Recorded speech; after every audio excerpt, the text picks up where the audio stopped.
Welcome back. ఇన్నాళ్లు సొంత కథలతో సత్తా చూపించిన దర్శకుడు శేఖర్ కమ్ముల ఇప్పుడు అరవ కథలపై ఆశపడుతున్నాడు. క్రియేటివ్ జీనియస్ అని పేరున్న ఈ దర్శకుడు రీమేక్ సినిమాలపై మనసు పారేసుకుంటున్నాడు. ఉన్నట్లుండి కమ్ముల పక్కోడి స్టోరీపై ఎందుకు కన్నేశాడు.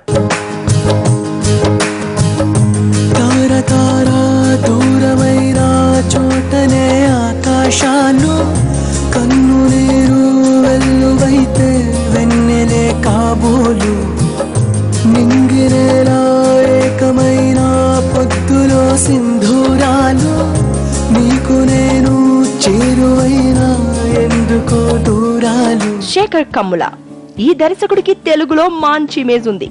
ఈ దర్శకుడి నుంచి వచ్చే సినిమాలకు సపరేట్ బ్రాండ్ ఉంది. అప్పటి ఆనంద్ నుంచి నిన్నటి లైఫ్ ఇస్ బ్యూటిఫుల్ వరకు ప్రతి సినిమాలో శేఖర్ కమ్ముల బ్రాండ్ కనిపిస్తుంది. తొలి సినిమా డాలర్ డ్రీమ్స్ తోనే అవార్డులు కొట్టేసిన క్రియేటివ్ జీనియస్ శేఖర్ కమ్ముల. మనసే తెలిపే మాటందం ప్రతిదీ అందం జగమే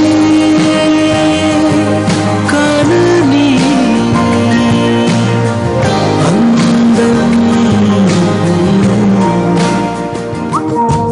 నేటివిటీకి తగ్గట్లు సినిమాలను చాలా కూల్ గా తెరకెక్కిస్తాడని పేరున్న శేఖర్ కమ్ముల ఇప్పుడు తన పంథా మార్చుకున్నాడు.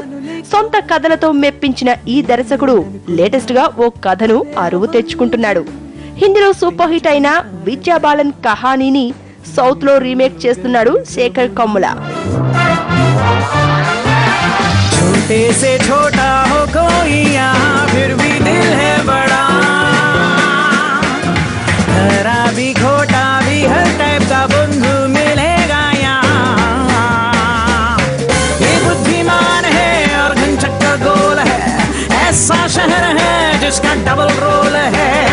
తెలుగు తమిళ భాషల్లో కహానీని రీమేక్ చేయబోతున్నాడు శేఖర్ కమ్ముల. దీనికోసం ముంబైలోనే ఉంటూ స్క్రిప్ట్ పై వర్క్ చేస్తున్నాడు. ఎండోమాల్ ఇండియా బ్యానర్ లో కహానీ సౌత్ రీమేక్ తెరకెక్కబోతోంది. ప్రస్తుతం Kahaani south remake pre production works వేగంగా జరుగుతున్నాయి. విద్యా బాలన్ పాత్రను సౌత్ లో ఎవరు పోషిస్తారు అనేది ప్రస్తుతానికి సస్పెన్స్.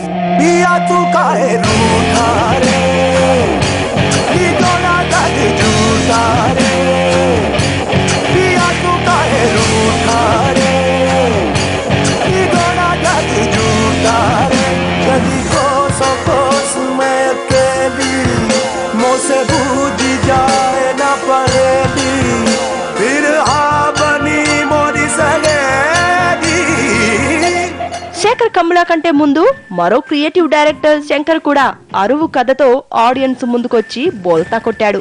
సొంత కథలతో బ్లాక్ బస్టర్స్ కొట్టిన శంకర్ హిందీలో సూపర్ హిట్ అయిన 3 Idiots ని సౌత్ లో నన్బన్ గా రీమేక్ చేసి చేతులు కాల్చుకున్నాడు. విజయ్ ఇలియానా జంటగా నటించిన నన్బన్ ఓపెనింగ్స్ లో ఓకే అనిపించుకున్నా లాంగ్ రన్ లో నిలబడలేకపోయింది. శంకర్ లాగే ఇప్పుడు మరో క్రియేటివ్ దర్శకుడు శేఖర్ కమ్ముల కహానీని రీమేక్ చేస్తున్నాడు. మరి మనోడి పరిస్థితి ఎలా ఉండబోతుందో. జనమందరిలో తానొకడే కాడు, మన గుండెల్లోనే ఉన్నవాడు, తను పాపలకెందుకు ఎదురైనాడు, మన నవ్వుల్లో నమ్మకమే వాడు.